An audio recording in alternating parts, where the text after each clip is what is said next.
So you've just taken the oath of allegiance, waved your little American flag, got your naturalization certificate. You are now a US citizen. Congratulations.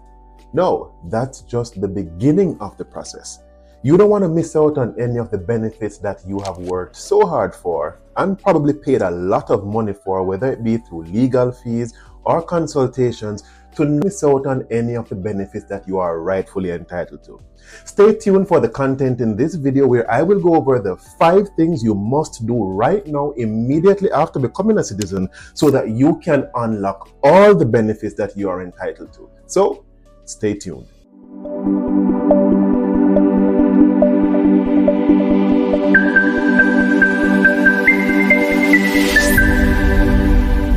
Welcome back to the Next Level Life Hacks, where we take the next steps needed to grow towards our financial freedom and success. Now, congratulations, as I said before, in becoming a United States citizen. So let's jump into the first 5 things that you need to do, which are pretty critical, with number 3 being the most important. So stay tuned for that piece of information. Now, the first thing that you're going to do is that you're going to get certified copies of your naturalization certificate. This is critical because you do not want to be traveling with the original because, hey, this is your proof that you are a United States citizen. You have no other documents as yet. It has not been registered into the USCIS system, so you don't want anything to happen to your original copy. Then keep the original at home and use that copy, the certified copy, to transact any business that you need to do that requires proof of your citizenship. So therefore, contact the USCIS office and have certified copies done up for this. The second critical thing that you're going to be doing, which is your responsibility and you now have a right, is to register to vote. Remember that as a green card holder, and I did not know this, so for any green card holder that is out there watching this content, green card holders are not allowed to vote. That is a right and a responsibility of a citizen. And if you make the mistake to vote as a green card holder or a permanent resident, then it can go against you when filing for your citizenship. It is actually a deportable offense. So, good point right here if it is that you are thinking of voting. I actually had persons who were insisting and asking me if I was not going to vote, and silly me was considering it until I did my research to realize that it is not allowed. You might have even gotten the opportunity to vote because they would not have advised you otherwise. Until then it comes around for your citizenship application, you realize that you then presented yourself as a citizen before, when that is wrong and illegal, and then it would be a mark against you trying to file for your citizenship. Now, what I realize as well is that once you are there to take the oath of allegiance on the day to get your certificate of naturalization, the last time I was there, I realized that there were actually persons there on spot signing up persons to register to vote. So therefore, I would recommend that you do it and get it out of the way right there at the USCIS office. So you get registered to vote, so you remove that, so that in the future you exercise your right as a citizen to vote, whether it be state or federal elections, that you can then have a voice. If it is that there is no representative there at the day of the oath of allegiance taking, then simply go to vote.gov, and I will put the link in the description box below, and you can get registered to vote. Simple process. Your third and critical step, and remember I said that this might be the most important step, is that you need to update your record at the Social Security office. Because currently on the system, you are still there as a permanent resident.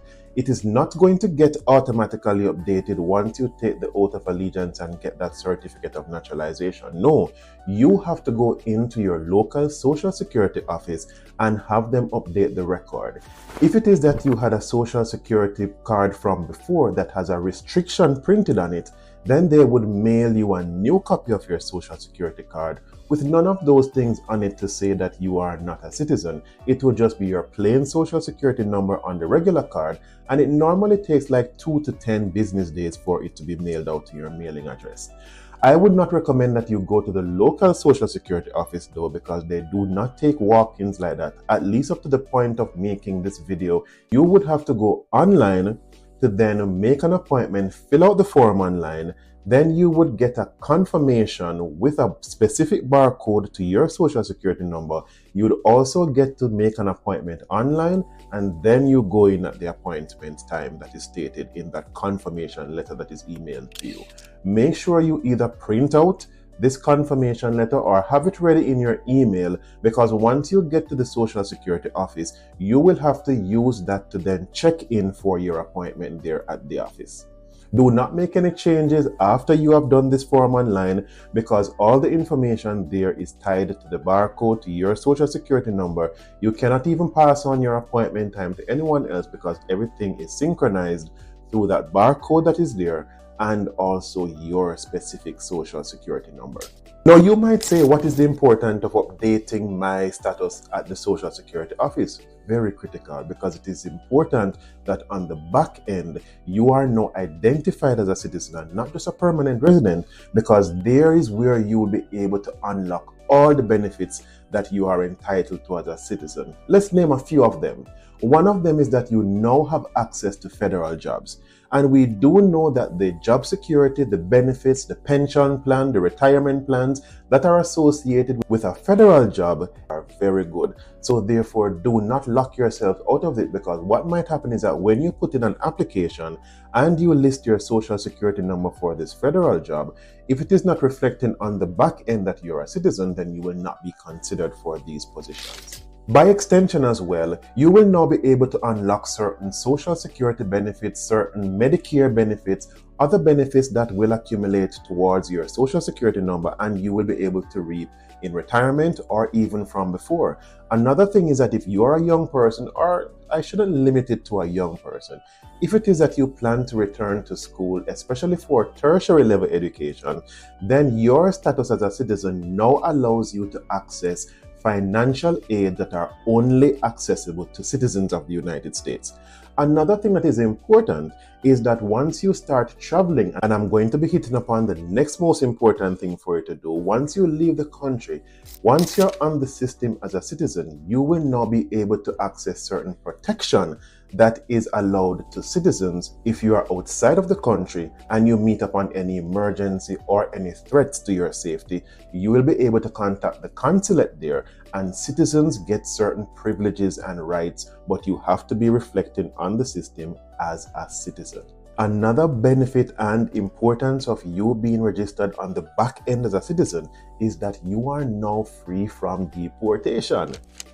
Now, a green card holder or a permanent resident, if you get into certain problems with the law, then you are likely to be deported. However, as a citizen, unless there was a problem or there was some fraud in you qualifying to become a citizen in the first place, but once you are an outright free and clear, no hiccups or challenges against your citizenship, if it is that you get into certain problems with the law, then you are not liable to be deported. And I don't want you to make the assumption to say that I will never get in problems with the law, because you always know that sometimes you don't have to go to the problem comes to you. And sometimes just in defending yourself or your family, you might get into certain problems with the law, and then you will be liable for deportation if you are not a citizen. And that is why I emphasize to you, my viewers, once you become entitled or you satisfy all the criteria to become a citizen, then make the sacrifice in the time and the money to get yourself at a citizen status. The next critical step is step 4, is that you must apply for your US passport. Remember that once you took that oath of allegiance, you went to the office that day, they took your green card and then they replaced it by giving you the certificate of naturalization. What this means, therefore, is that you cannot travel outside of the country. Well, let me change it. You can leave the country, but you will not be able to re-enter the United States with just the certificate of naturalization. In actuality, you actually require 3 things to be allowed entry into the United States: a visitor's visa, a green card, or a US passport. You no longer have a US visa, you no longer have a green card because they took that from you, and you do not have a passport as yet. So you have to make sure that you apply for the US passport if you want to travel outside of the country. I made sure to put this step in sequence as number 4 because I would not recommend that you do this before you go to the Social Security office. Why?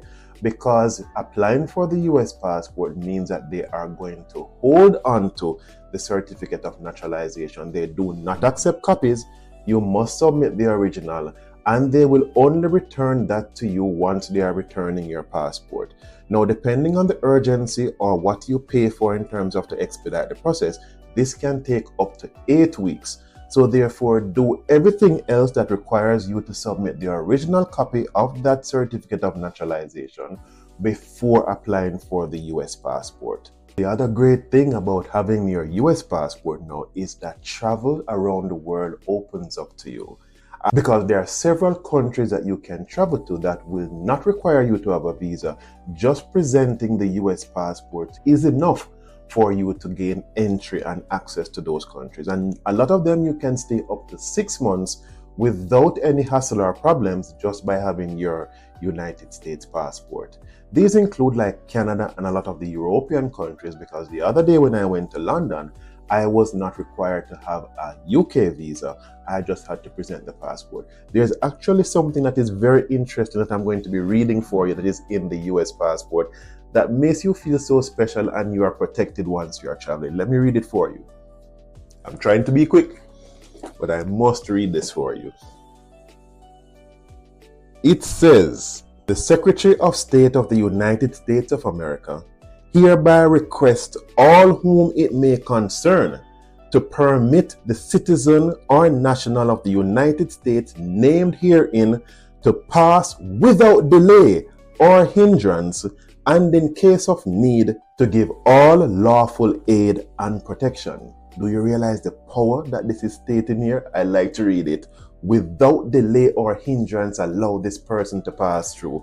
Why would you not want to have that power behind your name and behind your presence?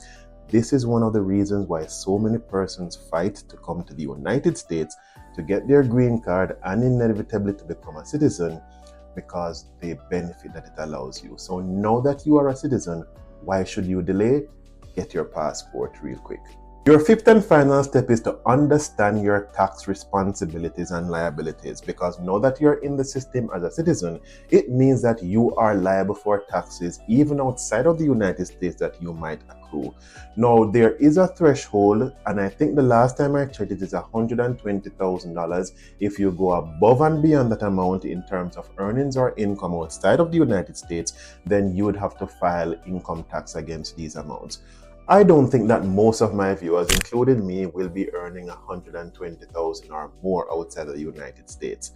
My income will be mainly within the United States, but just in case you are a citizen and you are earning more than that outside of the United States, you have a responsibility and an obligation to file your taxes with the IRS. If you are any at all in doubt in terms of the amount that you're earning outside of the United States, check with your local accountant, your CPA, or anyone that can advise you. Check online as well, or just check with the IRS if you have any responsibilities.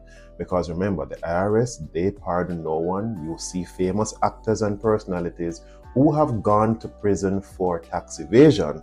So therefore, you do not want to fall into this category. And just like that, you have worked so hard to obtain the citizenship, pay exorbitant amounts, and waited a lengthy time to become a United States citizen. By the way, remember that once you are now a citizen, and I'm going to be backtracking, I'm sorry for not being in sequence, but I need to give you all the information as I remember them. Once you become a citizen, your children who are under 18 years old automatically become citizens, so put in their paperwork as well right away, so that they don't have to go through all of the requirements and doing the civic test and so on. Put through their paperwork. Children under 18, are automatically entitled to their citizenship. So as I was saying, you have reached the finish line, you have crossed it, you have become a citizen now. Get all the benefits that you are entitled to because you deserve it. Welcome to the United States of America. Thank you for watching this video and see you in the next one.